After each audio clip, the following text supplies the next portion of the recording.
M news కి స్వాగతం. Telugu Desam party Narasaraopet parliament అభ్యర్థి లావు శ్రీకృష్ణ దేవరాయలను గుంటూరు పశ్చిమ టీడీపీ అభ్యర్థి గళ్ళ మాధవితో కలిసి గుంటూరు జిల్లా తెలుగు యువత అధ్యక్షులు రావిపాటి సాయికృష్ణ, తెలుగు యువత సభ్యులు మర్యాదపూర్వకంగా కలిసి రానున్న సార్వత్రిక ఎన్నికల్లో విజయాన్ని కాంక్షిస్తూ సైకిల్ గుర్తుతో కూడిన జ్ఞాపికను అందజేశారు.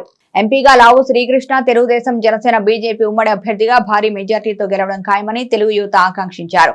ఈ కార్యక్రమంలో రాష్ట్ర తెలుగు యువత ఉపాధ్యక్షులు షేక్ ఫిరోజ్, 48వ డివిజన్ టీడీపీ అధ్యక్షులు చెరుకుపల్లి నాగరాజు, తెలుగు యువత నాయకులు గుత్తికొండ కిరణ్, తల్లం శేఖర్, చిక్కాల శివరామకృష్ణ, సోటినేని అనిల్ సింగ్, నాగమల్లేశ్వరరావు, బుల్లా కుమార్ బాబు, షేక్ రఫీ, శ్రీపతి రాంబాబు తదితరులు పాల్గొన్నారు.